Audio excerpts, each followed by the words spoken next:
Hey, hi, hello, guys. Welcome to the Unofficial Astrology Podcast. I'm your host, Mia Marie. And today, as you may have seen by the length of this episode, we are going in on all 12 signs, a crash course on the sun through all 12 zodiac signs. Now, in the episode prior to this, I explained the importance of the sun, what it means. And if you haven't listened to it, in essence, what it's about is that the sun in our birth chart functions very similarly to the sun in our solar system. It holds everything together. In fact, every other planet revolves around the sun. And that's why it's so important that every day we show up, we rise, we shine in the only way that we really know how to truly do that. And so, following that episode, I wanted to make the material relational, applicable. And so my aim with this podcast is for us to discuss how the various characters in our lives show up, for us to be aware of what their motives are, what drives them, and how we can support each other in becoming the best version of ourselves. So each little rundown is about 10 to 12 minutes per sign. And geez, let's just get to it.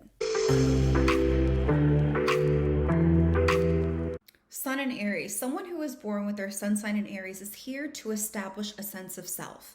Their entire life, their whole healing journey will be about them uncovering and establishing who they are. And they'll do this over and over again by putting themselves in situations where they must exercise courage. Their ultimate motive is to transform their desires into will. I really want this job. I really want this partner. I really want to move here. I really want to start this business, and then doing it, but keeping their higher self in mind. So because Aries is step one, it seems kind of strange, but it's the child of the zodiac, but at the same time, there are strong correlations with leadership. So you'll find, because in order to establish a sense of self, you have to learn how to lead a life. And that's what Aries is going to be doing the whole time. And so there is a quality with leadership of them being bossy. And this is interpreted in two different ways.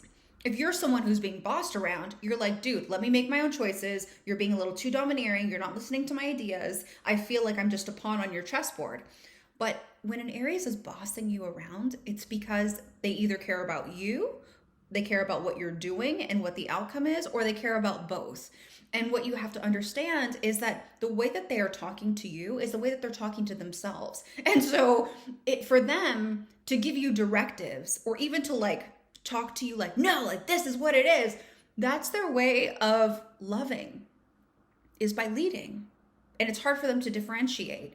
Another thing that you'll notice when you're dating an Aries is that when you're sharing stories about your day or something that you've overcome or something that you're excited about, a challenge point, they're going to bring it back to themselves. And it seems selfish, right? You're sitting here trying to decompress. You want that camaraderie, you want that partnership, and they just kind of steal the mic and start talking about who they are and their experiences. And again, it's because as they're looking at you, it's almost like a mirroring effect. As they're looking at you, they're having a better understanding of who they are, what your place is in the world, but also what their place is in the world.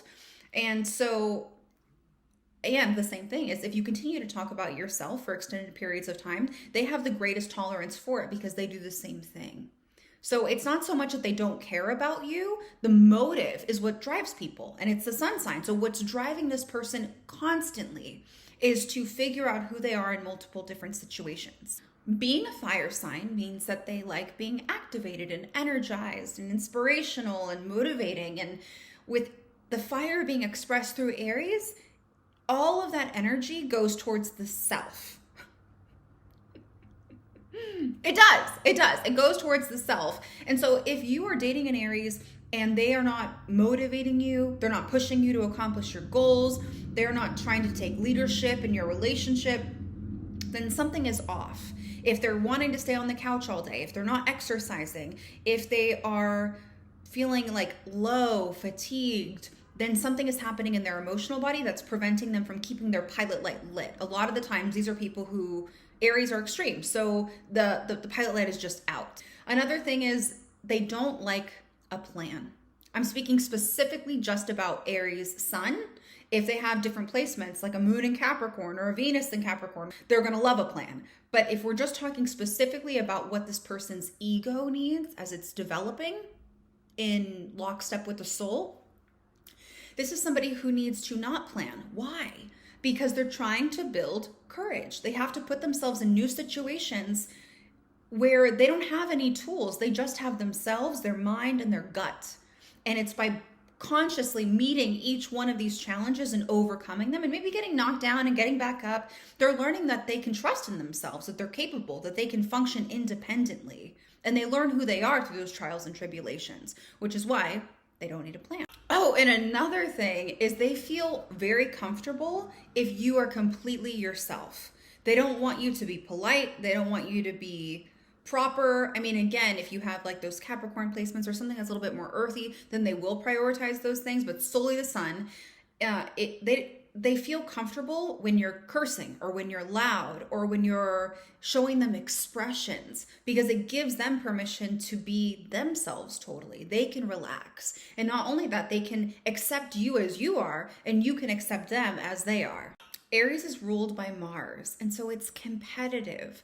Now, this is where in love, they kind of get a bad rep, because yet again, there is this energy that's trying to manifest itself in real life, and it's kind of showing up in the wrong way. We're talking about love, right?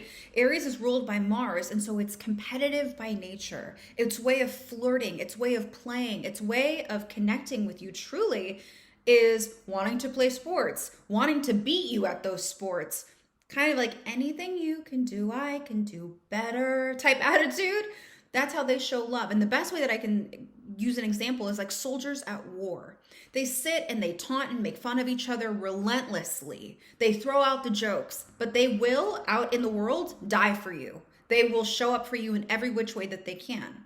Now, some deal breakers for Aries. Anyone who encroaches on their autonomy. The opposite of Aries is Libra. Libra is all about partnership and companionship. So you can see how in love, we're working from a deficit, right? Aries is not programmed inherently for partnership because it doesn't even really know who it is yet.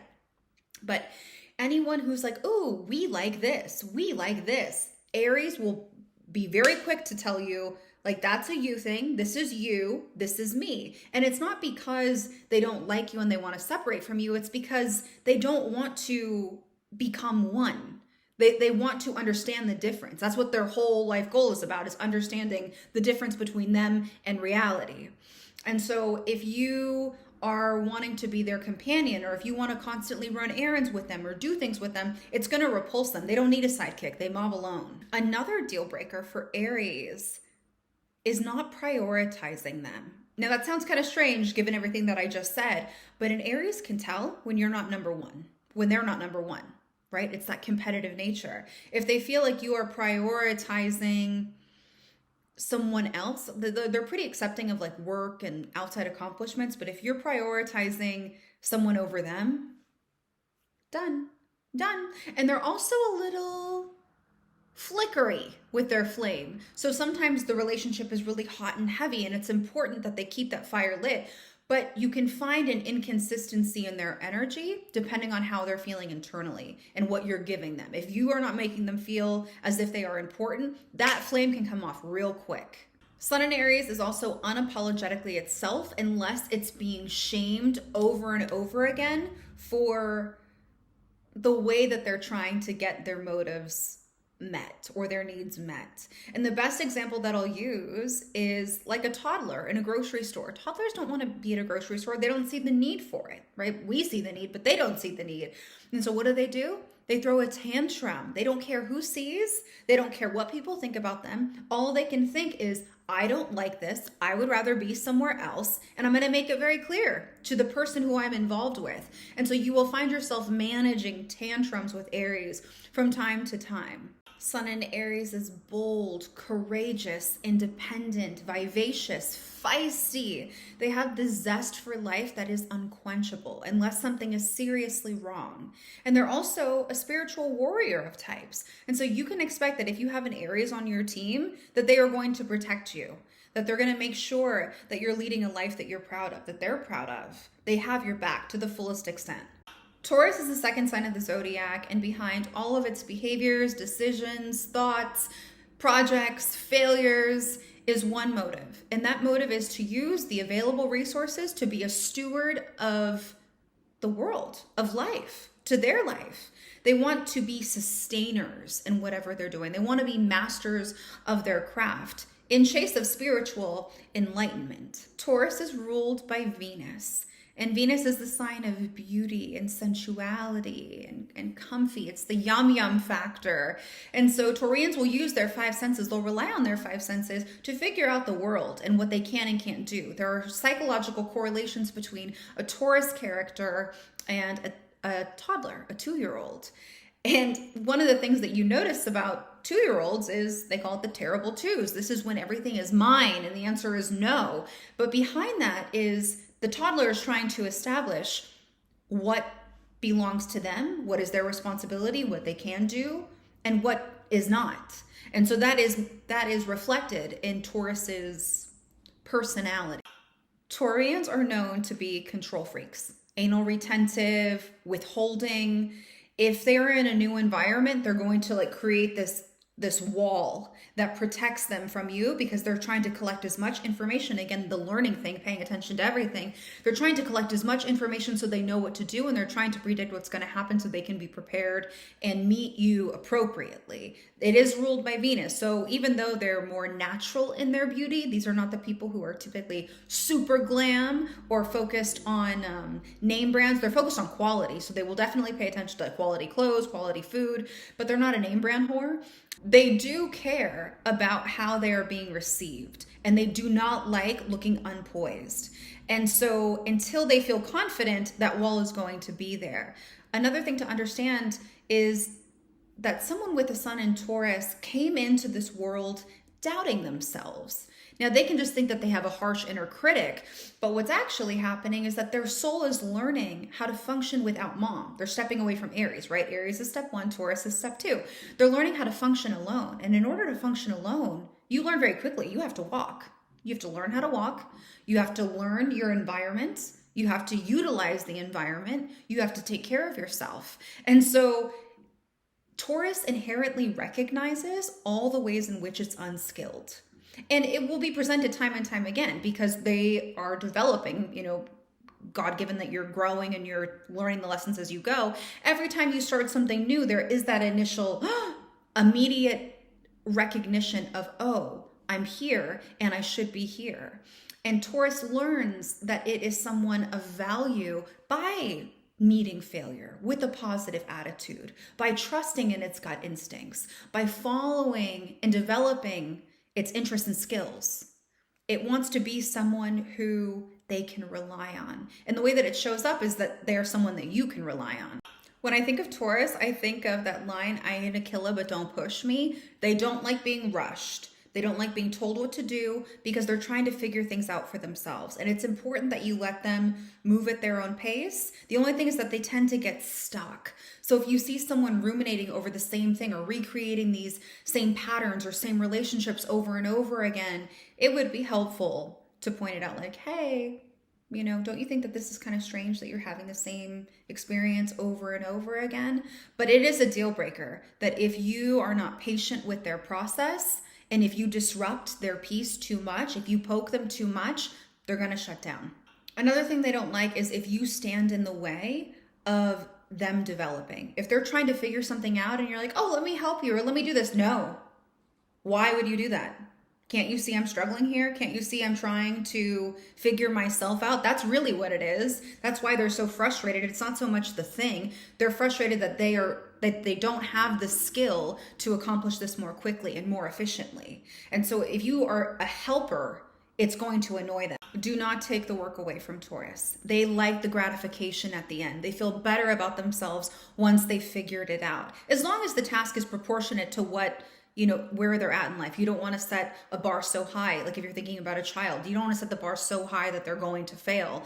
But let them, like a Rubik's Cube, just work it out. If they let you take the work away from them, that is such a cautionary note because they're succumbing to laziness. When Taurus is not developing itself, when there is no stimulation, when it's sleeping on its potential, it will literally sleep and lay in bed. It just wants to be cozy. And the reason why it wants to be cozy and all snuggled up is because it's feeling a little insecure. It's feeling a little unprepared. Speaking specifically to Sun and Taurus energy, this is somebody who will feel comforted by physical touch.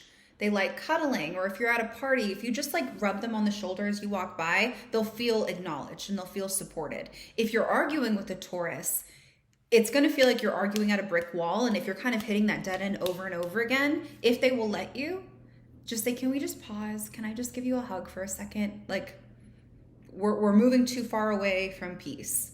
And they will like feeling loved. They will like feeling you. Overall, Sun in Taurus is a earthly, practical, sensual person. And what they're working towards, especially in their relationship space, but overall in life, is a sense of peace. They want to put things in place so that they can actually move at a leisurely pace. They want to build a sense of comfort for you and for themselves. 90% of my dad's side of the family is Gemini. So I have been around this energy my whole life. Gemini is the third sign of the zodiac. And so we're still in that personal perspective quadrant as it relates to what the soul wants to do. What does the soul want to do when you're a Sun in Gemini? The motive behind all behavior, thoughts, failures, projects, sanity is to lovingly communicate wisdom. Gemini goes around asking questions, collecting information. So when you say you don't like something, Gemini hears, oh, they must not understand it. And they explain to you why you don't like it and where this person is coming from. And the walls start to crumble. And in the place of walls, we have acceptance. We have mutual understanding and connectedness. That's the blessing of Gemini. If you ever dated a Gemini or you're dating one now, you'll recognize that they are always working the room. Partially because they're an air sign and they need to communicate. It contributes to their vitality and their life force and their life mission. But also because when you talk to people, you get stories. And Gemini is great at listening to stories. It wants an interesting story, but it's also a gifted storyteller. And in every story is a lesson. And so that's what they're doing when they're going around working the room. And you can be sitting there thinking, oh, am I just not interesting enough? You're always all over the place. You're always talking to people. Why can't you just sit here and be with me now? And the real answer, my genuine response to that is no, they can't just sit there. I mean, on an isolated instance, of course, but if you expect Gemini to sit down next to you and you guys do things together, I mean, unless you can keep up, unless you're just as quick-witted, then that's fine. But if you want them to stay in place, no, they want to work the room. So as I was saying, Gemini is an air sign, which means that it's fueled by communication and intellect. It realizes like, oh, I have a brain and my brain can think different thoughts and these thoughts create realities. Now, because this air element is expressed through Gemini, Gemini is focused on collecting information for itself and its immediate environment. So it will likely be a teacher to its family, its children, its partner, its community at large, right? That would be a large expression of Gemini. Usually it's like a classroom of people or a group of people is who it's teaching and talking to. But it's really focused on building a library of information about the world. It wants to squeeze 10 lifetimes into one. They're also known to be duplicitous in nature. Geminis are two-faced, phony, and fickle. The explanation for that is actually quite simple. And the terminology might sound similar. I'm just going to say it first. They have an inner child that just will not quit. Now, I know in mainstream, social media, we hear about inner child healing. They're not focused on inner child healing. They're just a child that wants to play and have fun and engage with life for all the selfish reasons. But then there is this mature adult who has learned and developed and can impart wisdom. And so they teeter between the two in social interactions depending on how they feel. And they enjoy that they can choose to be an adult or a child in any given situation. They also have the legacy of being non-committal. And when I hear that, I think about their mythological parallel. And it's the messenger between the worlds. It's the only character in mythology that doesn't have a home. And I see this through and through with Gemini characters. They want to be on the move. In mythology, the messenger goes from heaven to earth to hell over and over again because it's collecting as much information. As I said before, that's what it lives for. That's what it wants. And that's what it's good at. In fact, it's the only energy that can move in that way. And so when a Gemini thinks about a relationship, it thinks that it has to stay still, that it can't have freedom anymore, or that it is it's liable to someone somewhere, that someone is waiting on them. And even though they may not act like they don't care, it's something that weighs on their mind, like, oh man, I'm not showing up for this person, or I'm not doing this. And it just creates ambivalence towards the idea of relationship. But Gemini is good at relationship once they find someone who they vibe with, who can speak the same language. Or if you can't speak the same language and you're not doing the same things, can exert tolerance and acceptance and encouragement towards their desire to stay on the move. Some deal breakers for Gemini: they don't like a negative Nancy. Anyone who is overly emotional, gets lost in emotions, has a heaviness to their aura, to their vibe, is going to repel them, because it's the opposite of what they want. It's the opposite of what makes them feel stable within themselves, even though, they are constantly in motion. I wouldn't consider them to be the most stable. Another thing they can't stand is if you can't have a conversation, playful, witty banter, if you're not intellectual, if you're not learning, if you're not stimulated by ideas and thoughts and theories, and you can't contribute to their overall development as it relates to the intellect and the mind, they're going to get bored and they're going to find you uninteresting. You don't listen, or you're unable to understand what they're communicating. Gemini people, I hear this the most from them. When they have relationship complaints, it's, I don't feel heard. I don't feel understood. I don't feel like you get me. And they're not talking about their vibe. They're talking about what they're literally saying to you. It's like falling on deaf ears. They have the gift of the gab. They want to appreciate it. You have to also have an appreciation for humor, because for them, life is a joke. The whole thing is the joke until it's not, and their little child comes out and everything really matters. It's super important. But for the most part, they like to, poke fun at you, and they don't want you to have a full-blown tantrum. So all in all, Gemini is the third sign of the zodiac. It's intellectual. It's here to create a story. It's trying to collect a lot of information. It's a socially oriented sign, and it requires freedom, and not because it doesn't like you or doesn't love you, but because it's trying to stay sane. It's trying to develop and it's trying to grow. Those who are born with their sun in Cancer came into this world wanting to bring the soul into form. They may not think about it that way, but they see the oneness in everything. Literally, from the carrot, the vegetable, to a rabbit, an animal, from an animal to a human, from a human to a culture, from one culture to another culture. Everything is a life worth protecting and nourishing and loving. Cancer is represented as the mother in astrology, the womb. And what do we see when we look at a womb? We see something that is protective, something that is supportive.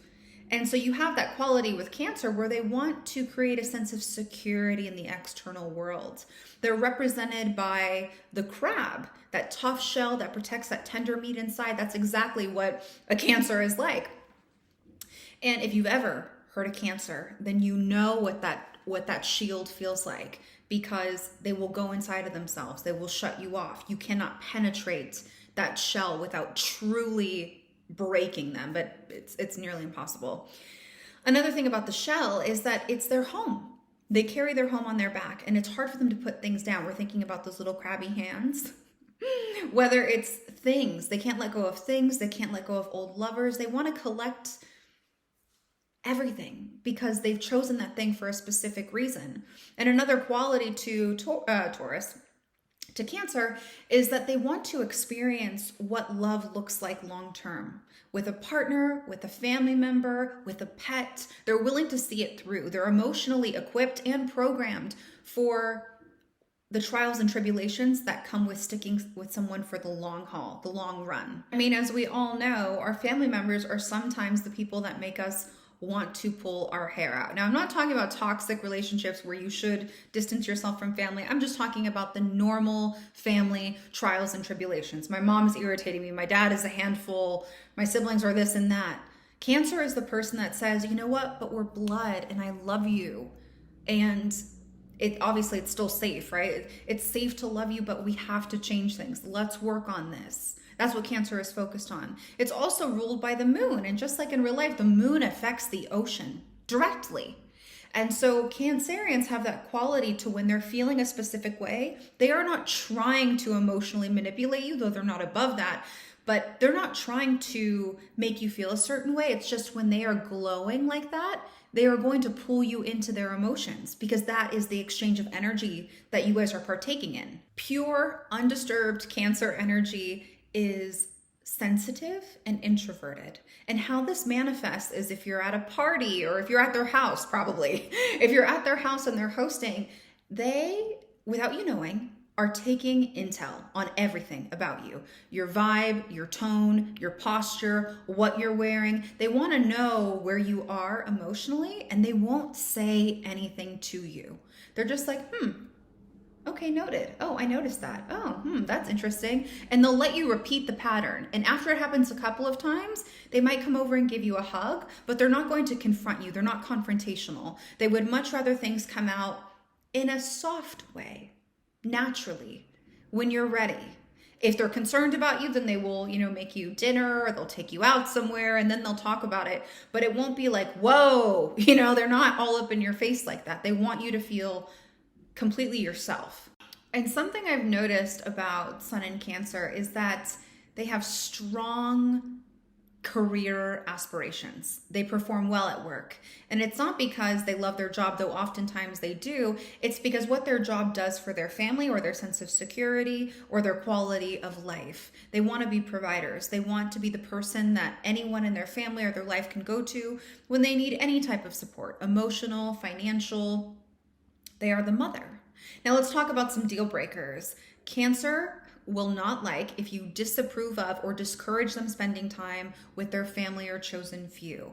They like making their rounds. They like spending time with their friends. They like spending time with their family. They will make a point to spend time with their family, their kids, their parents. It's important to them in their sense of self. Their sanity hinges on their ability to stay connected to their community emotionally. The second thing that they dislike is black and white thinking to the point where you prize separation, because you have to think about it, right? They see the oneness in everything. They see the connectedness in everything. They see love everywhere they look. And so if you're someone who swears on this being that way and this being that way, Cancer is going to feel turned off. Come on, be better. Speaking solely to the sun sign, Cancer's love language is probably quality time, acts of service.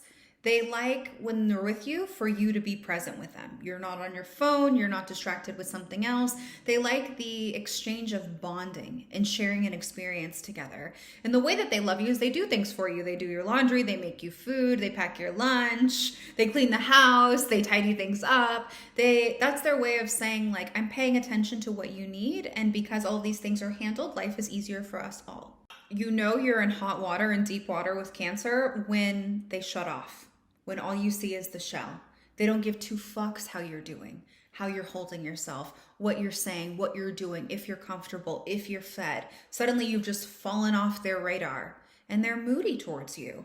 In fact, when they do speak towards you, the emotional intelligence comes out and they know how to arouse a specific reaction. They are calculating in the way that they're talking to you. Everything becomes like just duty. The opposite sign is what comes out, Capricorn. So the Capricorn expression is there really is little heart, and it's all about, well, we have to talk because we're business partners, or we have to talk because I am in some way, shape, and form related to you, but they're cold, they're distant and detached. So in whole, a sun in Cancer is emotionally intelligent, emotionally aware, sensitive, receptive, nurturing, protective, and they're focused on sustaining something for its entire life. Whether it's a plant, a vegetable, a relationship, they're the best lovers.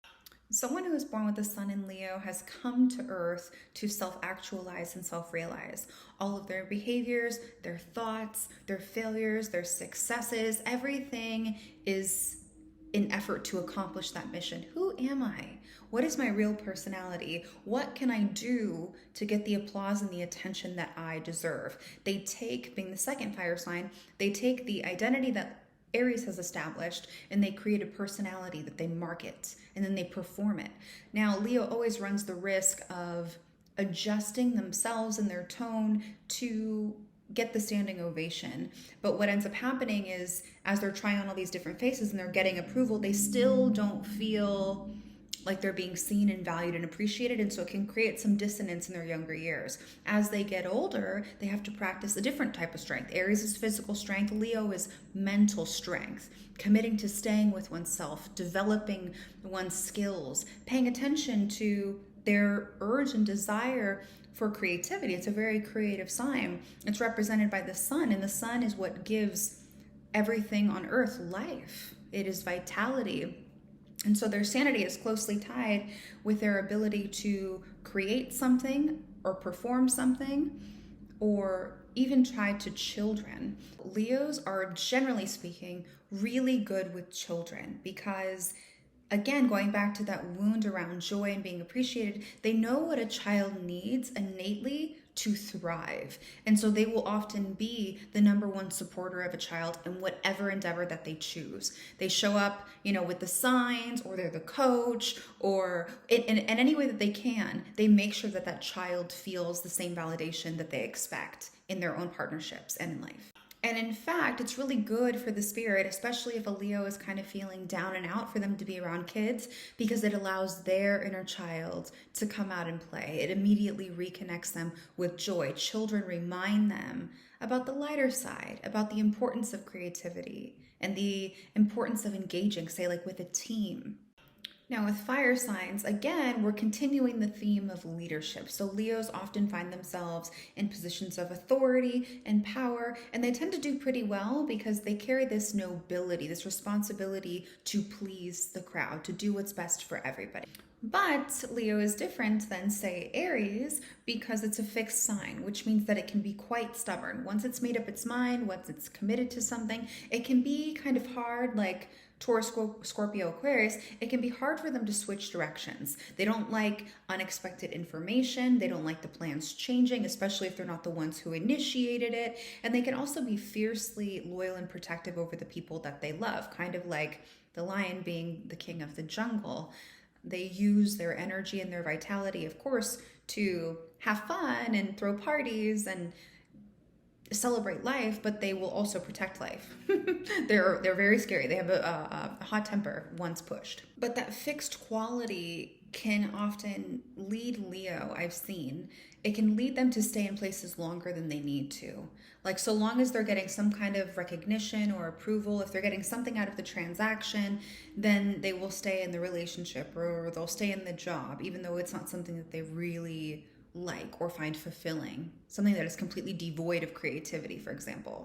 As I briefly mentioned earlier, Leo is a socially oriented sign, which means that when it looks out into the world, it's never just thinking about itself. It's thinking about everybody else too. And they often get irked when they're around people who only think about themselves. Like, for example, I have a lot of Aries energy in my chart, and my cousin has a lot of Leo. And one of her biggest complaints to me is like, it's not all about you. And they'll feel that way towards Aries, Taurus, Gemini. They have the clan mentality of Cancer, where there's a group of people that they are quite comfortable with, that they act as a protector over, but they need groups of people to stay stimulated and to stay engaged. They're not a lone soldier. Leos don't want to be alone.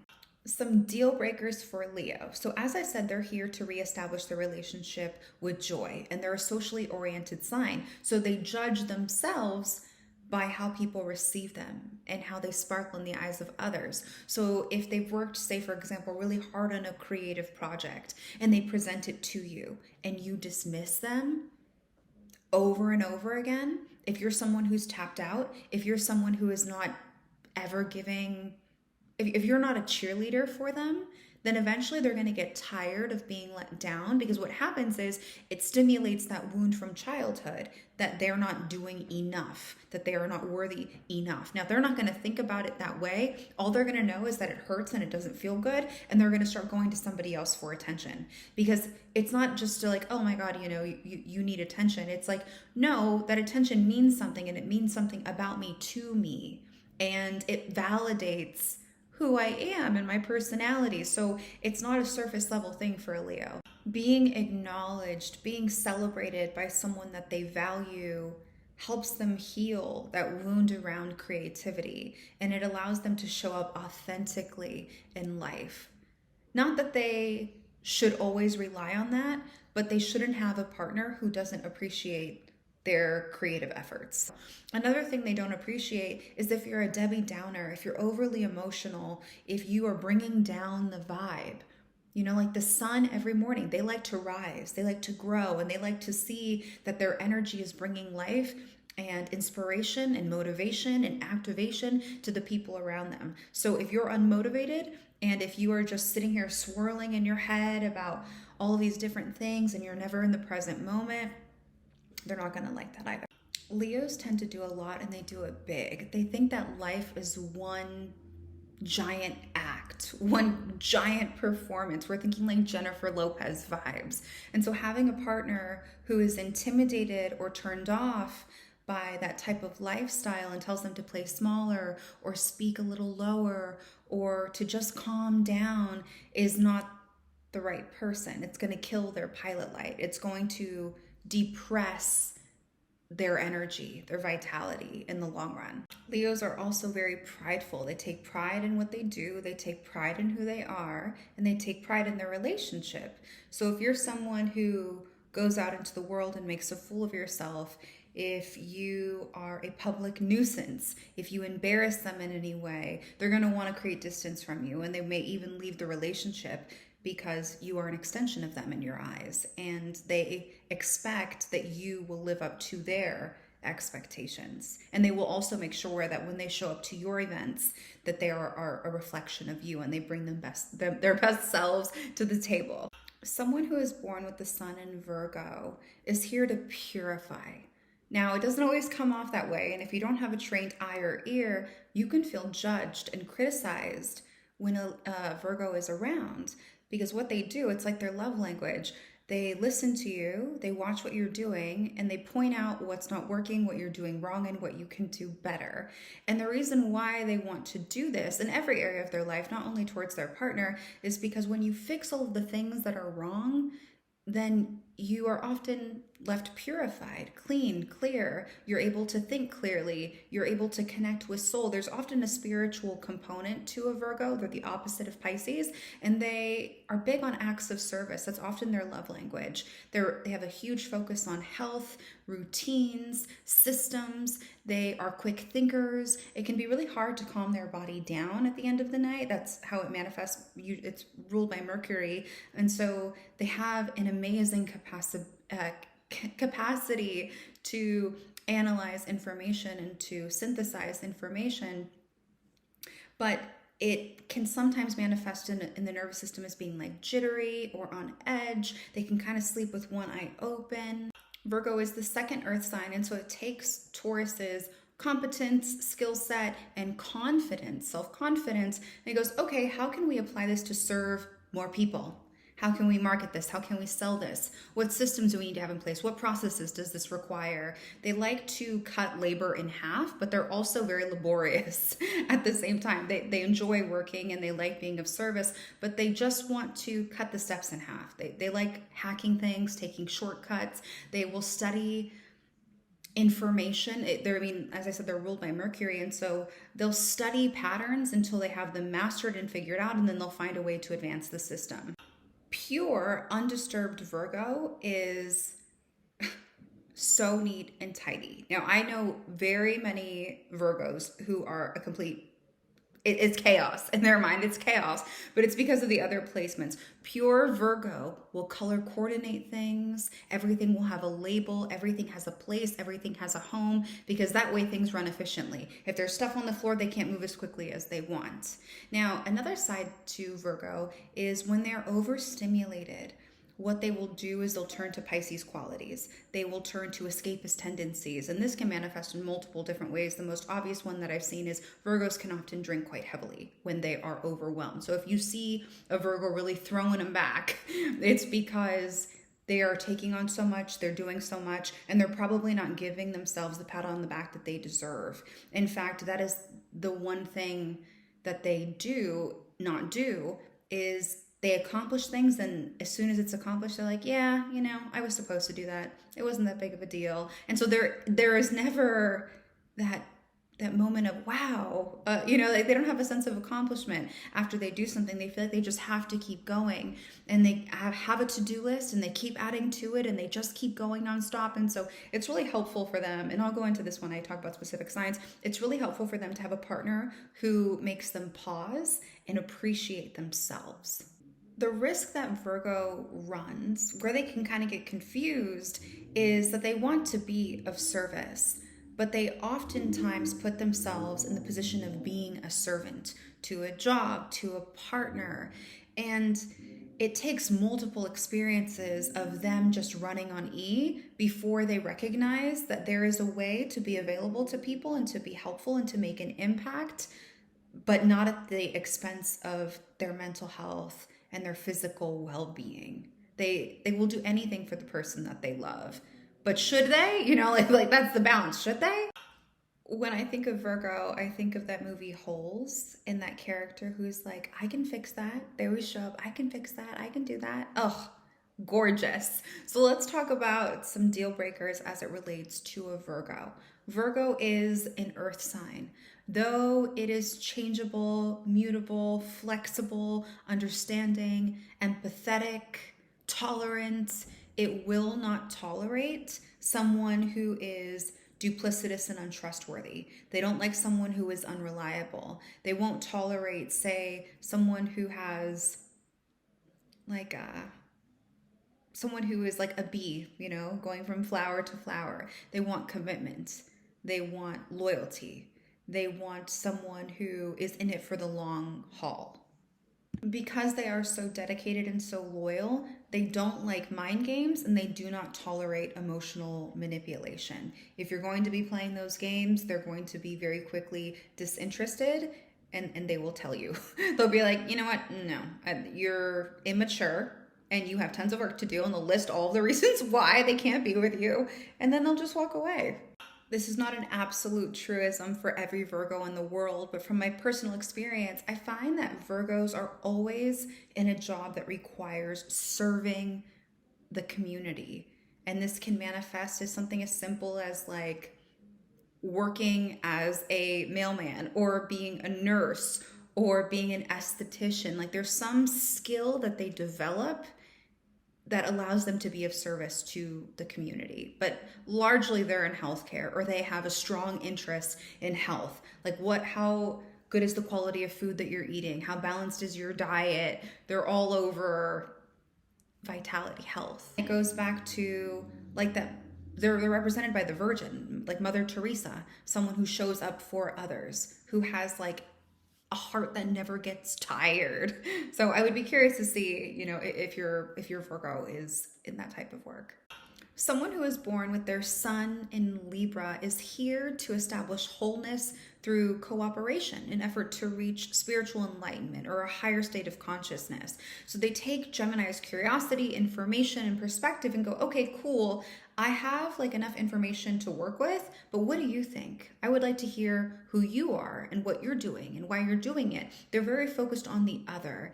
It's important to understand that the sun in Libra is debilitated, which means that it's not born really seeing itself clearly. It's similar to Leo, where it's a super social sign, but in order for it to understand what it likes, it needs to understand what it doesn't like.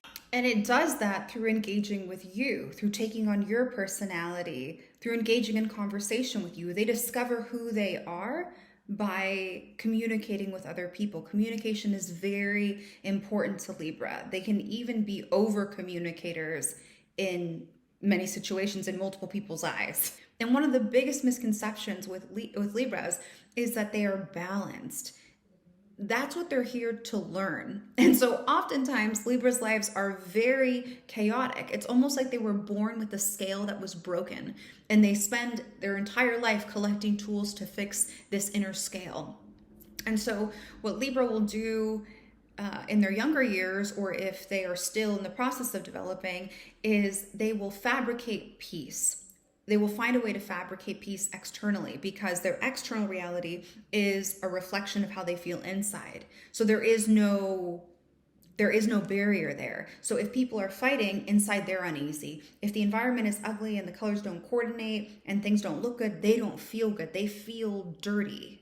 And so what you'll catch Libra doing in moments of chaos is they will try to remedy the situation, to make the conflict go away as soon as possible, even if they're not being fully transparent. They will actually sacrifice their opinions and their thoughts and their wants just so we can move on, because it feels too destabilizing to them internally to sit with that conflict. As they get older, they obviously recognize that they're throwing their sanity on the line in the name of peace, but they rise to the occasion eventually and start to advocate for what true peace is. And that's being heard and received and having that same, compromising attitude reciprocated back. Libra is ruled by Venus, Aphrodite, and similar to Taurus, there is an affinity towards nature, but Libra likes to elevate it a little bit. It's like sophisticated art. It is sophisticated taste. It wants more than peace. It wants luxury, because luxury represents an elevated state of peace. And so they like quality things. They focus on name brands because the external creates the internal. So if they buy things of value, then they are of value. And you will find that they like going to art museums, or they like exploring the arts. They are into fashion or creating their own particular style because they need to engage in the mirroring process from an early age to understand who they are. They are gifted when it comes to understanding where someone stands, what they need, what they feel, and who they are. They can almost adapt the personality of the person that they are around, especially if they're around them for an extended period of time. They are the masters of love, and they are excellent at compromising, and they often lead with an air or a style of communication that is easy on the ears and the eyes, and it supports this urge in the rest of us to trust them. Like, here's this beautiful person who's talking so nicely, who's hyping me up, let me open up to this person. And they're really good at establishing trust. They have this social lubricant over them that allows them to fit into any environment that they choose. It makes them like social chameleons. They can go anywhere. They are gifted debaters, and they rule like the law. Judgment. I mean, normally when you think about law, you think about Saturn, but when you're in court and someone is judging whether you're guilty or innocent, when you have to weigh information, when you have to put yourself in people's shoes and assess things in whatever way that Libra does it, they are the top performers. They know how to make a balanced, just call. Because Libra prizes a sense of elevated peace, because they like living the high, comfy life, they're not going to tolerate or appreciate someone who is rude or stirs up trouble. If you're taking them on a date and you're rude to the waiter, or you don't tip well, or you just tend to leave a bad taste in people's mouths, they're going to be repulsed by you because you're not a work of art. You're trash.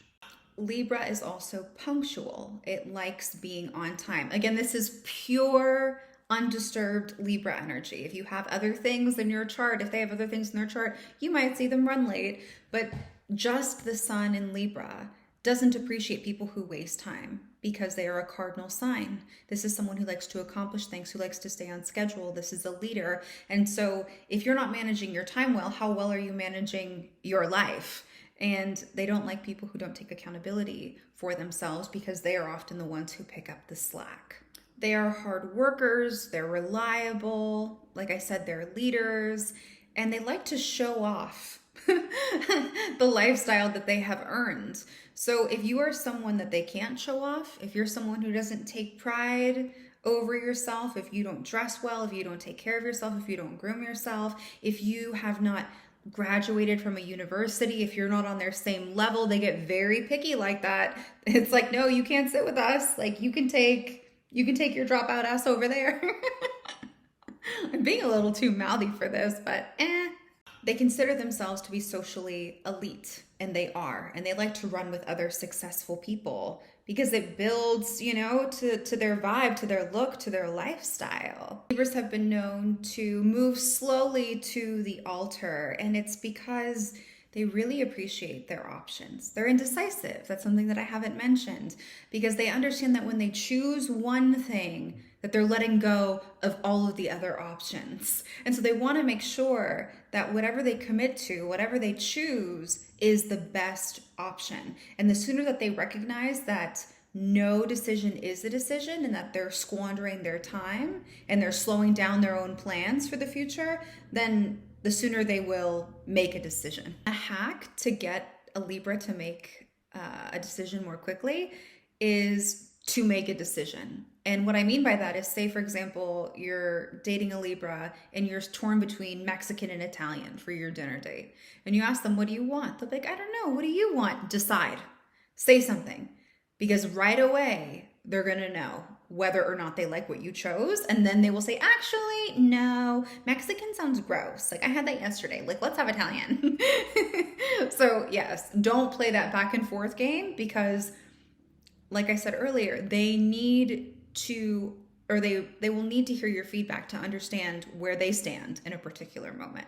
As lovers, I would say that they appreciate words of affirmation. Like I said before, communication is the lifeblood to a Libra, so they appreciate you complimenting them, you paying attention to how much effort they've put into their outfit or into a meal or into making reservations. They need that feedback and they expect it because that's what they're working on, that's what they're working towards. And they are programmed for partnership. They are excellent partners across the board because there is this desire to meet you halfway that's not always presented through the other zodiac signs. Sun and Scorpio, these people come into Earth with a sole motive of transforming lower desires into higher will by being a spiritual warrior. And they often do this by examining pain. Now, I heard this quote today, and it made me think of Scorpio, irregardless of gender. But it was saying that you can either play victim or play the villain. And I think this is beautiful Scorpio energy because oftentimes they find themselves being a depository for the shittiest human experiences. It's almost like they've come to wrestle with the worst of humanity, especially as it relates to emotions. And so oftentimes they are victim, but you rarely ever hear a Scorpio characterize themselves as the victim. Instead, they take on the villain mentality. Now, I'm not saying all Scorpios are villains, but that was just something that I heard today that made me think of them. Scorpio is the second water sign, so it's socially oriented. And so it has this desire to establish a cohesive social order. It recognizes what needs to be eliminated and it just slices it at the knees. If you've ever had a Scorpio boss, they can be cutthroat. They often have some kind of relationship with inheritance or shared resources. They often do things with a partner, and it's because they rule the house of intimacy and shared resources. At least in their younger years, Scorpio is very afraid of being ostracized or socially alienated for liking or partaking in things that would be considered taboo or atypical. But this is like something they totally get off to. Scorpio offers love in a really interesting but uncomfortable way. I mean, true to form, right? And I'll use an example. So a Scorpio hasn't seen a friend in a year, and they're so excited to reconnect with someone, and they meet them in person and they recognize that it looks like their friend has aged 10 years. And in this 1 year, they've gained 40 pounds. A Scorpio is going to say, oh my God, you've gained so much weight. Are you okay? Now, society would look at that and say, that's rude and inappropriate. And in a Scorpio's mind, it's like, well, that's truthful. Are you okay? And that's the point that I want to highlight, is they nurture and nourish the soul by pointing out something that everybody can see, but no one wants to talk about because it's so uncomfortable. And then the friend goes into it and they start talking about this terrible divorce and how they were betrayed and how they're dealing with trauma. And Scorpio sits there unfazed, totally supportive. And by the end of the conversation, the friend has a new awareness of their overall mental well-being. Now, when Scorpio shares their perspective, they're not meaning to cause harm. They're essentially saying, I'm paying attention to you. And after that conversation ends, they've done something profound. They've used the truth to set their friend free from a situation that was not serving them. They nourished the soul, but not in the way that we would expect or in a way that makes us feel coddled. Scorpio does not coddle. And that's an act of healing. Scorpios are healing. They do the surgical, dirty work where they cut people open and they fix what's broken. They fix what's not working. A second example, and I swear this all builds to a point, so stick with me. A second example is that these parents are taking their young child who's a Scorpio to see the child's grandfather who's in the hospital, very ill. The child goes in, observes the condition of grandpa, has the gut instinct and feeling. The parents get back in the car and they drive the child home. On the way home, the child says, wow, grandpa's really sick. He's going to die soon. Mom slams on the brakes, looks back and says, don't say that. A taboo subject. Now, a year later, grandpa passes away. The child was right. That gut instinct, that feeling was correct. But what the child learns in that moment is that what they think, what they see, what they feel, the truth, when they speak the truth, it hurts. It hurts other people. And so what happens in their younger years is they stop talking. And you see this oftentimes with men. Women who come to me with their Scorpio partner are like, oh my God, they always say that Scorpios are so emotional, but he never talks. He's so quiet. He keeps to himself. It's like, yeah, this is someone who's been socially conditioned to keep their mouth shut or they're going to be ostracized. Scorpio is they don't want to be socially ostracized because they're here to be intimate with people. Taurus is mine. Scorpio represents ours. It's always in contract with somebody. It rules contracts. It's the manufacturer. It's the company. Now, the way that they love is through truth. And so they need a partner who, when they go to those extreme places, because life sees to it that Scorpio has what could be considered traumatic or extreme circumstances and conditions. So they need someone who can withstand the emotional storms that Scorpio goes through without being negatively impacted. Another example that I'll use as it relates to Scorpio characters is if a Scorpio has been going through, let's say they have a divorce, they lost their job, their health is going down the drain, and they're recognizing that their life is falling apart. And they confide in a friend and they say, right now, I feel like committing suicide. Now, this is heavy, but I think that this is true for Scorpios. The friend is probably going to say, what? No, they're not saying they're going to do it. They just say they feel like it. Most people will listen to that and say, don't do that. You need to see a psychologist. Like something is wrong with you. Someone who can be in bed with Scorpio will sit there and say, if I were you, I would feel that same way too. There is no avoidance of the truth. There is no avoidance of deep, dark emotions, of realities that all humans have to withstand. Scorpio seems to get all of the lessons, all of the tough lessons. Hence why they are the spiritual warrior. But they require in partnership somebody who isn't afraid to hear the truth, who isn't afraid to be intimate, who isn't afraid to see all sides of a person as they develop and grow, as they win, as they lose, as they soar, as they fall. Once a Scorpio knows that it's safe with you, that it can be itself with you and you won't run away or like shake in your boots, that's when the soft, loving side comes out.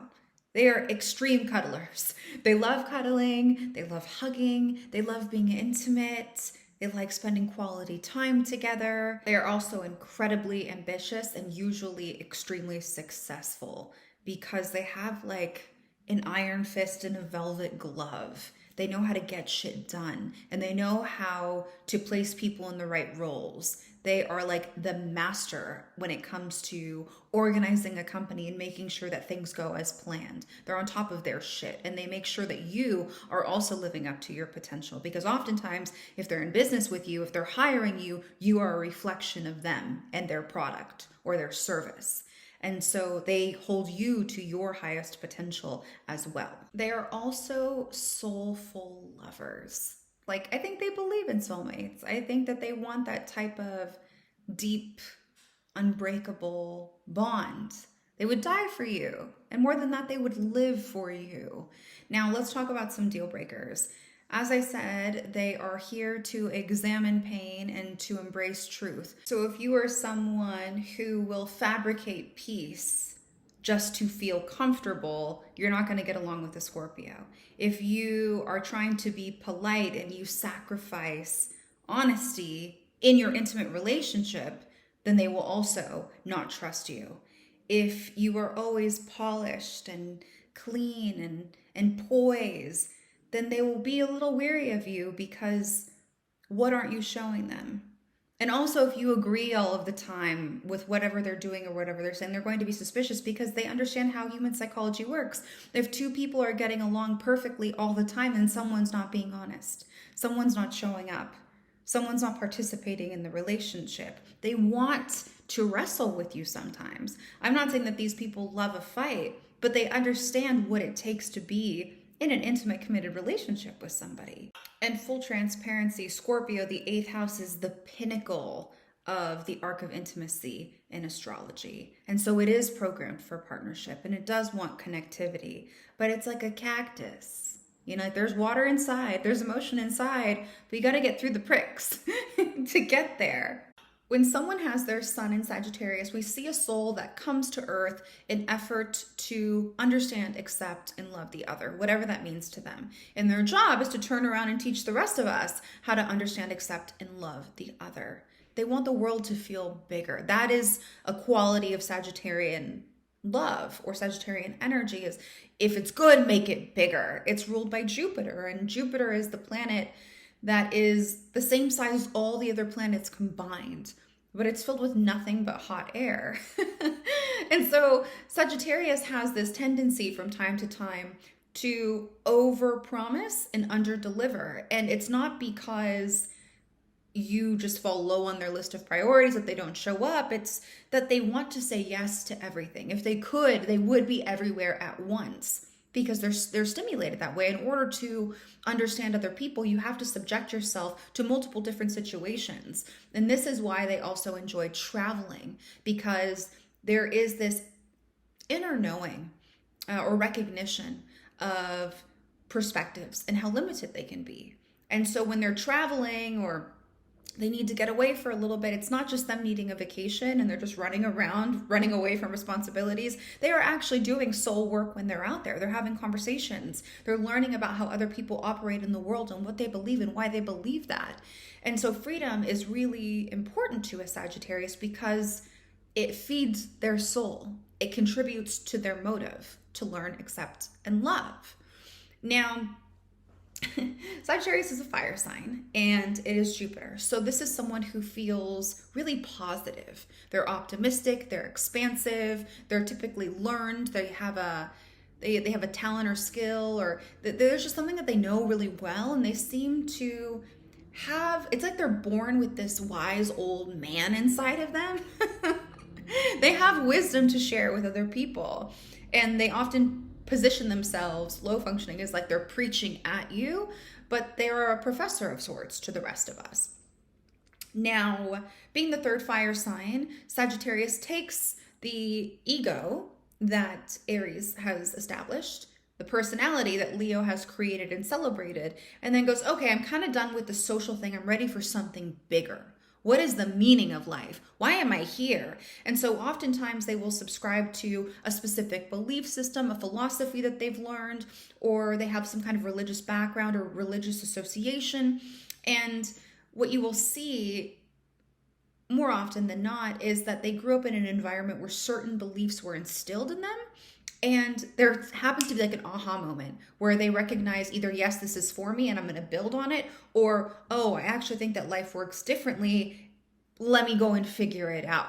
Sagittarius has a reputation of being hesitant to commit. They like to keep their options open. And the main reason behind that is they're like a wild horse. They need to know that they can go anywhere, that they can explore anything at any time. And the idea of a relationship inherently means that there have to be boundaries somewhere. And they're like, what? Does that mean I have to stay in this stable? They tend to be extreme also. And so when things are presented to them, they'll take it to the fullest extreme. Oh, if I'm in a relationship, I'm just hanging out with you all day, and it makes them feel bound. And that goes against everything that they live for, everything that they stand for, everything that they're trying to accomplish. They have a big mission. They're a universally oriented sign. And so you can see why as soon as they think of relationship, it's like, no. But what I've found is that Sagittarius characters are excellent in relationships, but so long as you are willing to be truthful and to have honest conversations about what the other person needs, and there needs to be a mutual respect and understanding for the other person's agenda. So if you are someone who is independent and you have your own hobbies and your own life going, then this should be a pretty easy match because they do always come back. They need to touch base. They need to come home. They're not like Gemini, where Gemini has no problem being homeless spiritually. Sagittarius likes a place where it can go back to rest. And so I think that they are good at relationships, but you can't cage them in. If they want to travel for a couple of weeks alone, you have to be able to manage your own insecurity and be like, you know what? I see what you're doing. I support you. Have fun. Have the best time of your life. If you want to be in constant communication with them, if you want to go with them everywhere, unless you're a wild horse too, then you guys can mob together. They just don't want to be stopped. So it's not that they don't like shared experiences. It's not that they need to be independent. They just need someone who's going to carry the same energy as them because they are very much aware of how people are coming off and they are sensitive to negative or low functioning energy. And so at the beginning of the relationship, they might tolerate it for a little bit, but they'll be very quick to just say, it doesn't feel good. And they may even create distance and just start doing things by themselves. Another thing is that even when they are in relationships, they are still flirty and playful with other people because they really just have so much energy and so much curiosity that they can spread themselves very thin. And it's not necessarily that they have more interest in somebody else. It's just like, oh, that's new. That's new. I haven't seen that before. Let me go talk to that. And so kind of having, I don't want to say thick skin because they're not overtly disrespectful in my personal experience, but you will find them from time to time being flirtatious with somebody else. And it's like, okay, have your fun. And when they cross the line because they're not going to be quiet about it. All other aspects to the side. Pure Sagittarius energy is not going to be quiet about the disrespect. It'll be obvious. It'll be right in front of you. And it's important to remember that it is ruled by the element of fire. And so they need something to burn. They need something to do. If there's nothing to do, if there's nothing to explore, if there's nothing that they're working on that provides meaning and value, they are going to burn themselves out. And because they're so optimistic, they're going to forget what it feels like when they push themselves to that extreme or when they're unstimulated in that way. So they can find themselves in that rut time and time again. But, you got to feed the fire. Being a sign that's here to learn and understand life deeply and examine life deeply and make meaning of it, they appreciate someone who is also intelligent, someone who is focused on growing and learning and developing, because they want a stimulating conversation. They don't actually get off to always having power or always having authority. They want to feel like their partner is accelerating in their development with them. Again, like two wild horses running together is what they would like ideally. Some deal breakers for Sagittarius. One thing that will immediately turn them off and make them pissed off is if you're not being honest and they know it. if they have collected like evidence towards you, or if they've seen something firsthand, or if they just have a gut feeling that something is off and they confront you and you're nervous to own up to your own shit or to have an uncomfortable conversation, they're not going to like it. And the blessing is that it is a fire sign. So for the most part, they get hot really quickly, but they also want to go back to that positive charge really quickly. So their goal is to like, let's just put it out on the table. Like, what's going on right now? Tell me what you're thinking. Tell me what you're feeling so we can move past it. They don't want to stay in a dark place, especially in their relationships. Another thing that they don't like is, again, being held too tightly.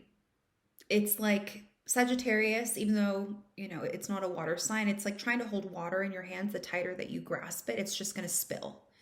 It's a slippery lover. It has parallels to like the theory of money and abundance. It's a slippery lover. And so it comes to you and it stays with you so long as you are willing to share it. So if they come to you and you're wanting to hold them and keep them and you're just tight and tense, just like money, just like abundance, they're going to stop coming to you because they're for the streets. They're for the world. And so yes, you can't put a leash on a Sagittarius. You just have to trust that they will come home, and they will. Also, if you are inflexible, if you believe what you believe and you're unwilling to at least understand, the bare minimum is just understand.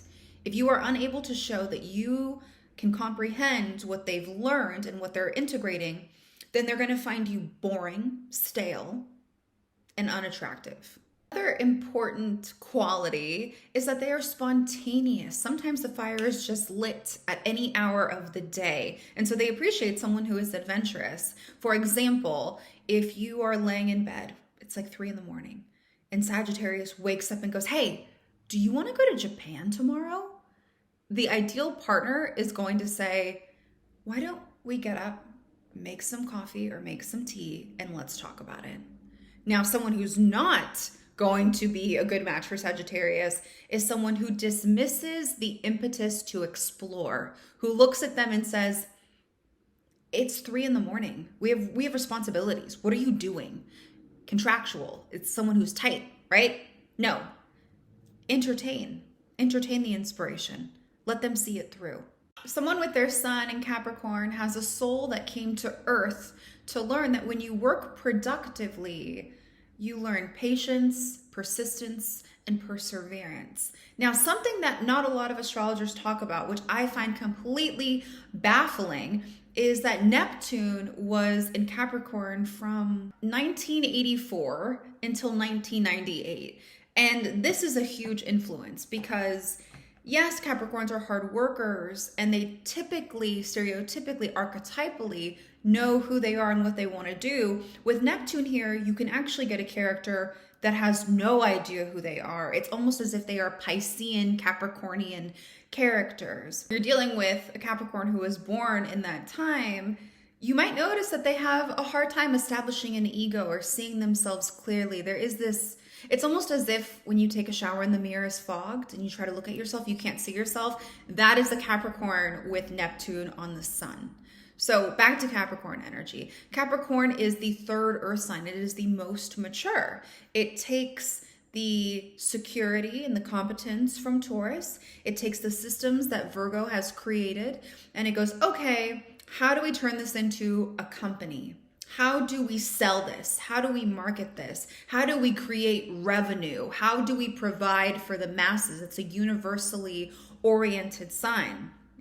These are typically like the bosses because they are focused on order of operations. They like things done in a specific way. They keep a list of things to do and they like to check those things off. They get off to being productive. Capricorn is naturally ruled by the planet Saturn, and that's the planet with the ring around it, which is perfect because Capricorn, Saturn energy, it's all about restriction, constriction, knowing boundaries, exercising boundaries, bending to authority, really wanting a position that gives you authority and power.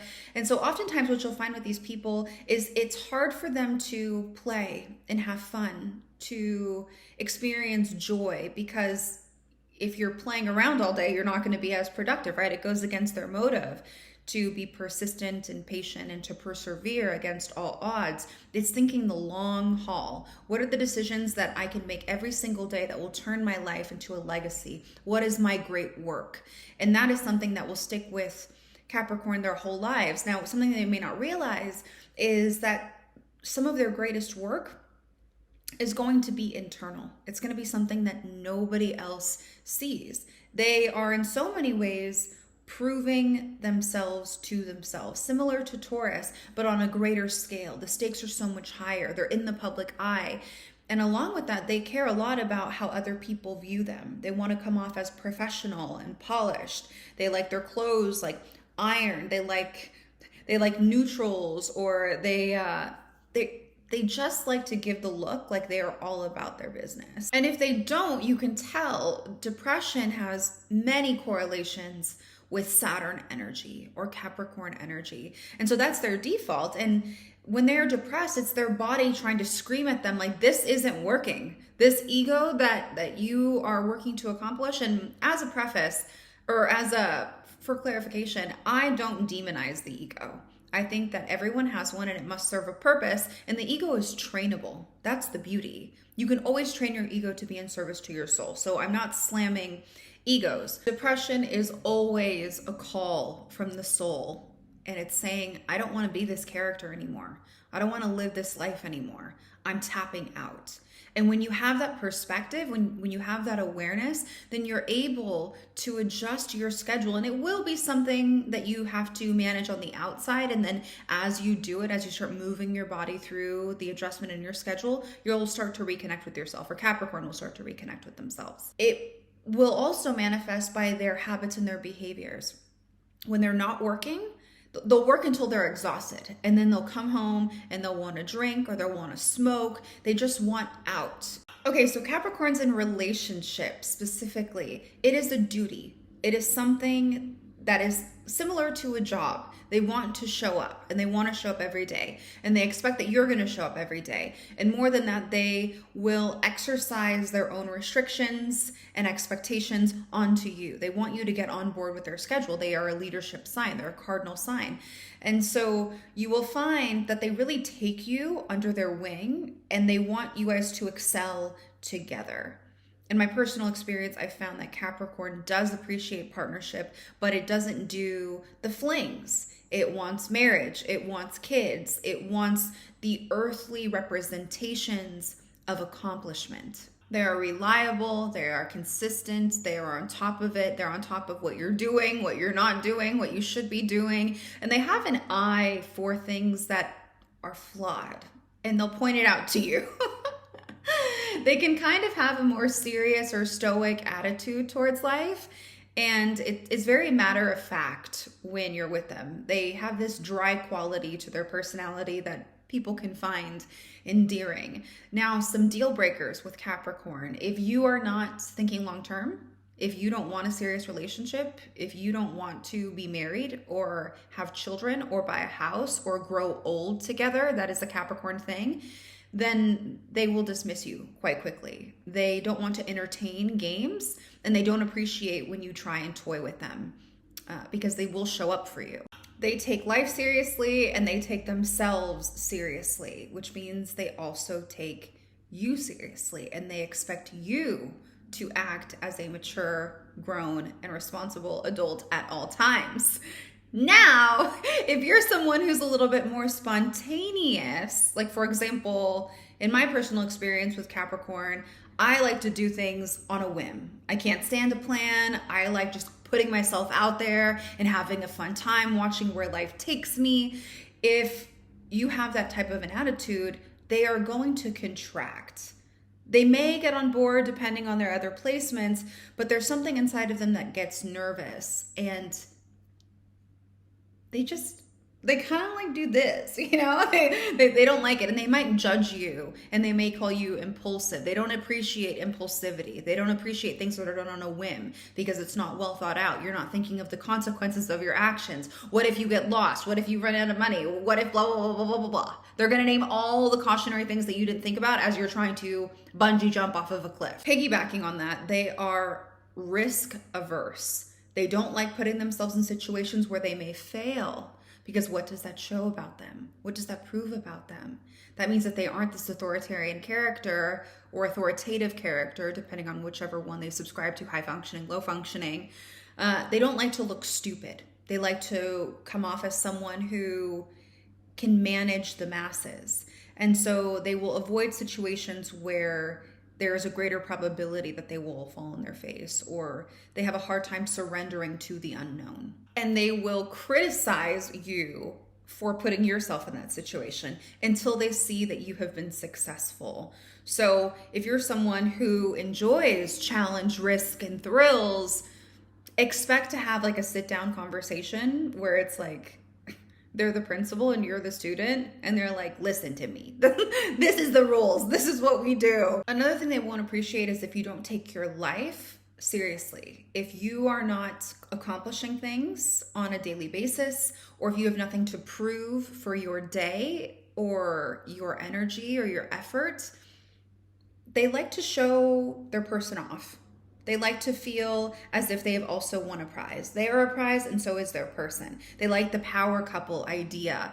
And so if you are a little bit, if you're not as ambitious, or if your ambitions don't yield material, again, representations of success and accomplishment, they're not going to gravitate towards you. But all in all, they're about their business. And if you are with them, then you are their business. So they're focused on the long term. They want commitment. They will show up for you. They will want to provide for you. They will want to make you feel like your relationship is stable and your home space is stable, and you guys can do whatever you like because you have the funds in the bank.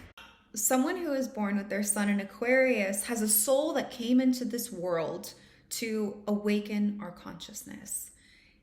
It's almost as if they have a different set of eyes than the rest of us. They see the world differently. And a lot of the time, stereotypical astrology is like, oh my God, you're trying to be different, or you're trying to be unique. No, that's just the way that they see the world. And often it creates this immediate recognition that you don't fit anywhere. Aquarius doesn't fit in any specific space, and it creates social anxiety. They don't know how to act. They don't know what to say. They don't know what to do. There is an ambivalence towards being around people, because they don't quite, it doesn't compute in their head. Their minds are like computers. They are the 11th sign, which means that they are the third, the eldest air sign. So they take the perspective, the information that Gemini collects. They know that they have a mind. And then they take the information that Libra collects. They know how to put themselves in other people's shoes. They know how to compromise. They know how to negotiate. They know how to establish trust. And then they go, okay, how do we get everyone to trust each other? How do we create a community? And how do we develop this community? How do we transform our experience of life together? How do we elevate everybody? The interesting paradox with Aquarius is that they are knowledgeable. They're a resource. They have leadership skills. They are often the people that others go to when they don't know what to do as it relates to a community or a group activity. They're human rights activists. They can find the gaps in structures. They know how to advance us in a very positive way, but they don't like being the center of attention. And oftentimes they don't like talking about themselves. They may feel internally like they don't want to attach to a label because they have a hard time accepting and celebrating the ego. They're the opposite of Leo. Leo is all about, here's my personality, here's how I shine. Aquarius takes that attitude but positions it towards the community. How can we shine? How can we develop? How can we be celebrated in the most honest and authentic way? And so you'll find that they're comfortable behind a computer or on a phone, but can be a little socially awkward. I think that they would feel socially awkward, or as if there is never a place for them, even when they are in a community. And this feeling can be uncomfortable for them at first. It can manifest as social anxiety, and they may even avoid social situations depending on where they are inside of their head. But it serves a purpose. And that purpose is that you need to remain detached enough so that you can innovate, so that you can think your own thoughts, so that you can go off in your own direction. And oftentimes they're trailblazers, they're trendsetters. They are always 10 steps ahead of the community.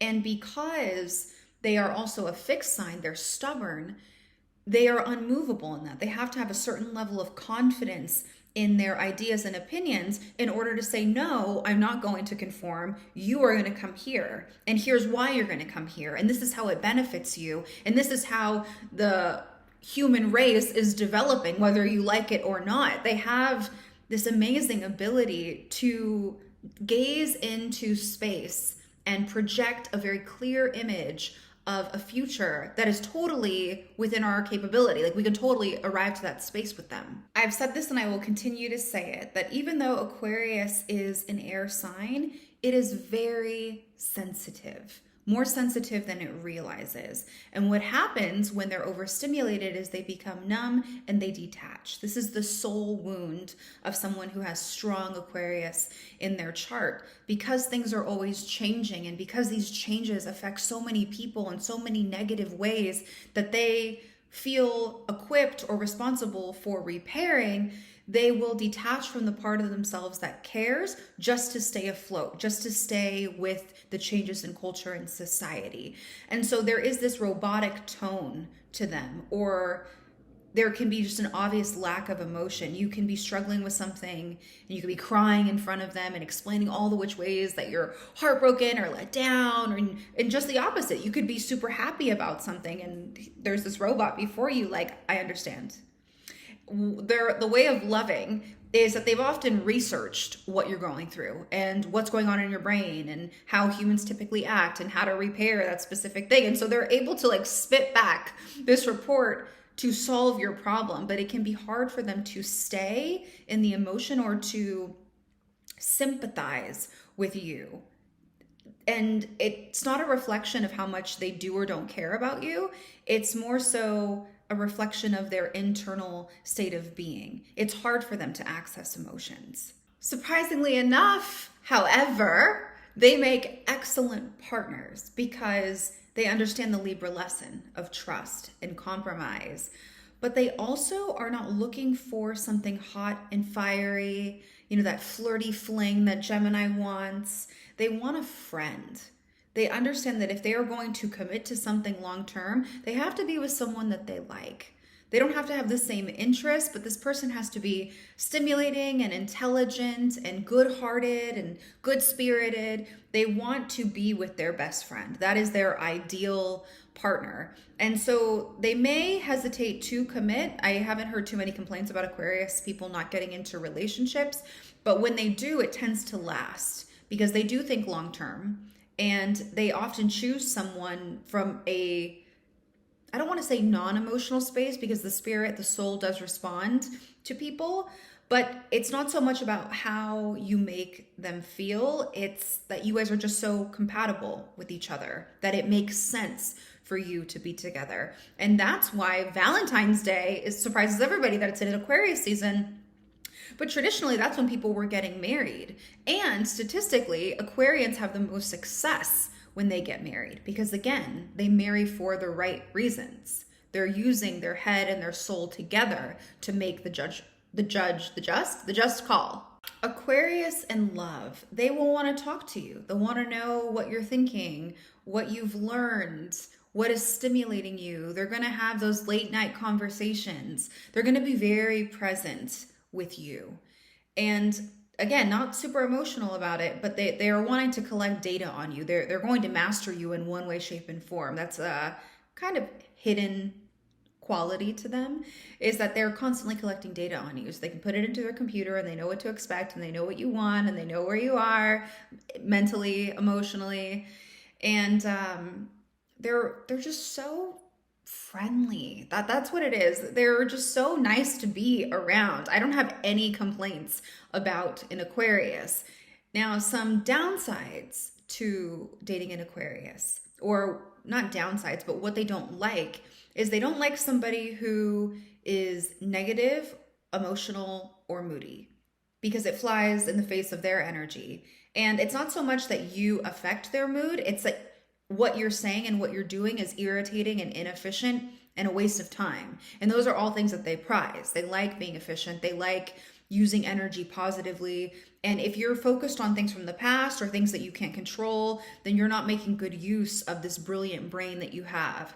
Another thing they won't like is if you're impolite or rude to other people, or if you don't care about social movements, if you are mispronouncing people's names after they've corrected you, if you're not in the know about what communities are working through what, or if you have a blatant disregard for the overall quality of humanity and people's lives, they will have no respect for you, because this is what their life is about.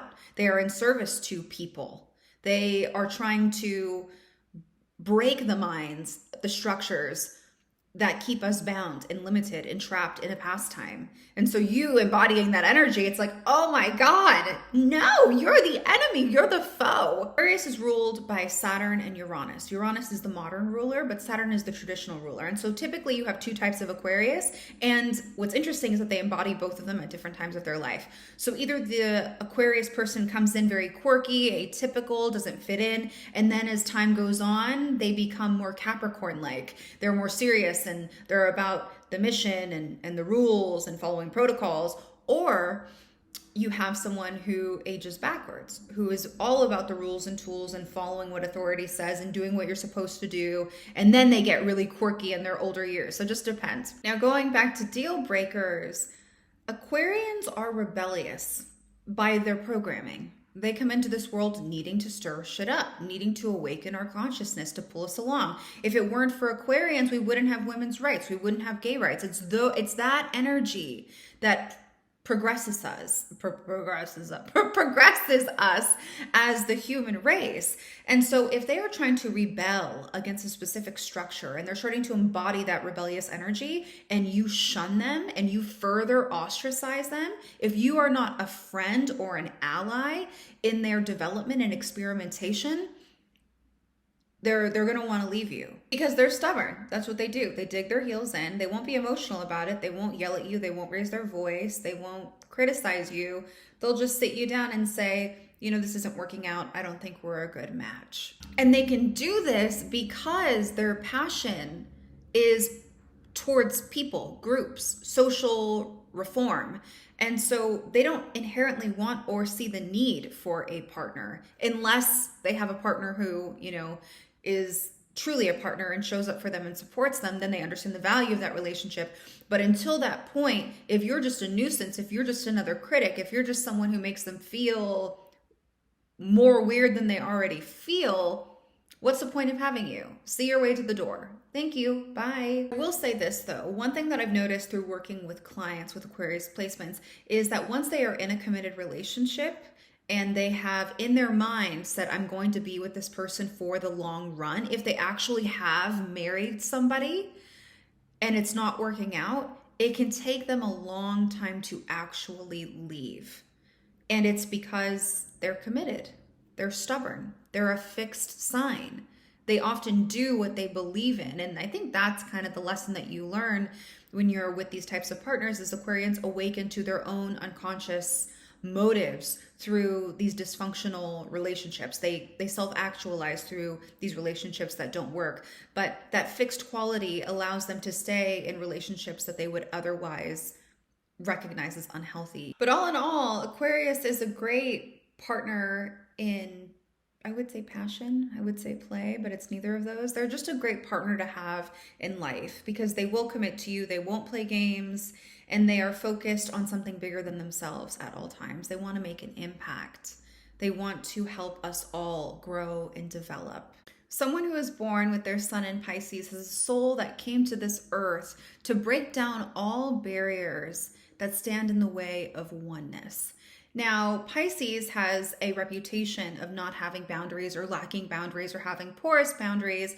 And when you hold in mind what their goal is, it kind of makes sense that it's hard for them to throw up that wall because it flies in the face of what they stand for. They want to bring love and unity to everything. It's a very gentle loving, accepting soul and energy. Now, this doesn't mean they don't need boundaries, but it means that there's going to be resistance towards them. Once you explain to a Pisces that boundaries exist to protect them and to shield them, it can act as a barrier between people's energy and them.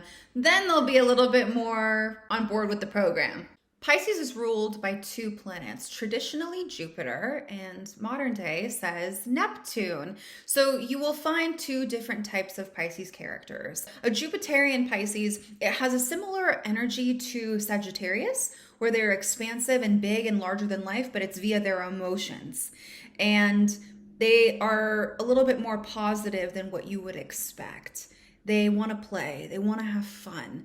The other Neptunian Pisces is more introverted. The first one is extroverted. This one is introverted. It wants to look on the inner world, not the outer world, and it wants to expand there. And they're a little bit more reserved. They're focused on like their artwork behind closed doors and their poetry and the ways in which they love themselves. It's kind of like they take that same energy that Sagittarius would in the external world and they project it in their home space, in their private life. And with Neptune Pisces, you often see someone who has almost Capricornian expressions where they fall prey to depression because they get stuck in themselves. They get stuck in their own stories and the depression manifests. And when depression shows up in someone's life, it's the soul saying like, I don't want to play this role anymore. I don't want to be involved in this life anymore. And at that point, when you have that awareness, then Pisces can adjust their schedule and use their energy in different ways to erase the depression that they're currently managing. So keep that in mind. Which type of Pisces do you have? A Jupiterian Pisces or a Neptunian? Pisces is a water sign. It's the eldest water sign, but it's also the most sensitive and the most vulnerable. And the easiest way I can explain it is by the symbol for Pisces. It's a fish. A fish has no protective layer. It goes with the flow. It has no choice unless it's swimming upstream, exhausting itself, trying to fight the flow of life. But Scorpio has that stinger. Cancer has the crab shells and those little crabby hands to protect itself. Pisces is out in the open. It is the depository for the collective emotion. Now, they're not going to think about it that way. You're not going to think about it that way. In fact, a lot of what they're processing isn't something that's directly happened to them.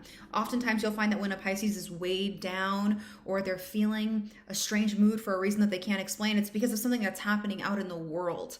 Now, when this happens, it's important that Pisces meditates because that is the safest, healthiest way for them to process their emotions. The alternative is that they're paying attention so closely to what's happening. They're paying attention to the mood, the vibes, the smells, the way that you're carrying yourself. They're paying attention to all the things that you aren't saying and try to integrate what you are saying. And it creates this glazed over look as if they're daydreaming. But really, they're collecting so much information that you are not even willingly communicating to them.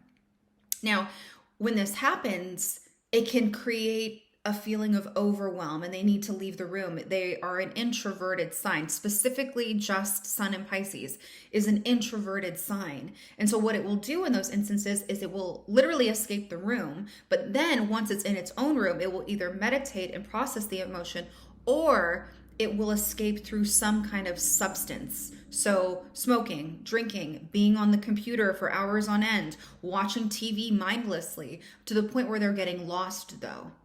And so you can create this habit of constant escapism to the point where you're never really rooted or grounded. And so when I say meditation for Pisces, I don't mean, doing yoga, your fingers are like this, you're like, in yoga pants, so religious about your practice. That works too. But what I'm saying is you need to bring yourself into a brain state where you can close the door, sit with yourself, and just feel and rinse. It's this internal process of you letting the waters that don't belong to you just whoosh, go right off your body. So Pisces are mystics. They're mild, right? They go with the flow. Now, because Pisces is a mutable sign, and this is true for all mutable signs, it's equally as important to look at where the sun is placed, like which house it's placed in, because the house will greatly affect this changeable energy. It will give it a more concrete flavor. But just purely Pisces energy is kind of a let go and let God type attitude. And what they're here to do is to develop a relationship with spirit. It could be religious, it could be spiritual, it could be whatever it is, but they are constantly striving to reach spiritual enlightenment. And the way they do that is by taking care of their body, taking care of themselves, but arriving to that space where they can prioritize themselves and their health before others. It's a journey. So this is someone who, in relationships, is willing to make the sacrifices to show up. They are caring. They're empathetic. They are good with emotions. They can sit with you when you are expressing, like, they can see the most terrible behavior and not judge you because they see through to what you are made of, what your soul is, and how much you're struggling. And so Pisces can find themselves in situations with people who are dangerous or the bad boy, and they have this kind of phenomenon. This is true with Pisces men too, where they like the damsel in distress. They like saving somebody. And with women, it's like, well, if I just show up in this way, and if I just do this, then they'll change, and then the bad boy will be saved. The men are like, here's this damsel in distress. I'm going to help her because she needs me. And so that language can exist with a relationship with the sun in Pisces. So being the eldest water sign, they have the qualities and strengths of Cancer and Scorpio, but they're not focused on themselves. They're not specifically focused on one-on-one relationships. They're focused on humanity, the universe, the ethers. They're going as large and as big as you can imagine. They're leaving this plane in so many different ways. And so some deal breakers for a Pisces character is if you judge or if you try and stand in the way of their spiritual development. Now, I said earlier that they are sacrificing when it comes to relationships. This is not one of those areas where they're going to be sacrificing. A developed Pisces, if you are standing in the way of their spiritual journey, they will cut you off because that is what gives them fuel. That's what keeps them sane. And so if you're not supportive of whatever philosophy, astrology, right before you hello, they're going to be turned off. They're going to think you're closed-minded and they will feel unaccepted. And what makes that even worse is that they are so accepting that when it's not mirrored back to them, it makes it easier for them to step away. Another thing they don't like is if you're disrespectful to other people or if you treat other people poorly, specifically people who don't have the same resources that you have. So if you're rude to marginalized groups of people, or if you treat homeless people poorly or as if they're less than, they don't see, or they don't, they see it, but they don't subscribe to like the hierarchy that people are better than others. In their mind, everyone is the same. They're not going to bow to someone because of a specific title. They understand that when you walk out of your workplace, you guys are just humans face to face. And so if you insist that they take on the beliefs and that you subscribe to what the rest of society is doing, they're also going to turn away from you.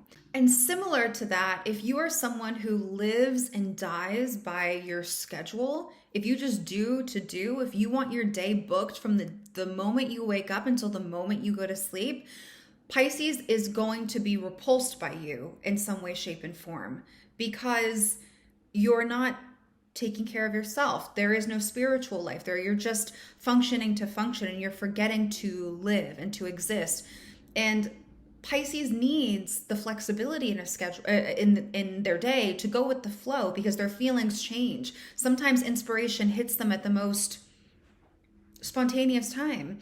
And if you are like, no, you said you would be here and we have to do this and this and this and this, they're going to feel as if their creativity is being squandered.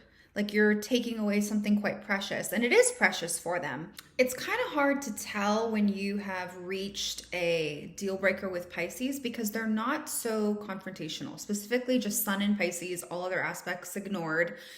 They're not confrontational in that way. They don't want to feel uncomfortable. It's more of like a silent, I got it. This is who you are. These are the decisions that you make. And they will just not make time for you, or they won't show up, or they'll cancel last minute. They show that they care with their presence. And so if they continuously reject your opportunity or your bid for attention. It's either that they are avoiding reality in general because they're dealing with something privately that they're probably not explaining to you, or you've just kind of left a sour taste in their mouth and they don't want to spend time with you. But overall, Pisces are really sweet, accepting lovers. And the gift that they bring to you is some kind of like spiritual awakening or some invitation to go higher, to elevate, to escape this reality that is so prominent and overwhelming. I will say, two fish, opposite directions. Pisces are known, similar to Gemini, they're known to have multiple marriages because they just change quite frequently. And there is this fickle quality and emotional instability, kind of like the ocean, you know, always changing in and out, in and out.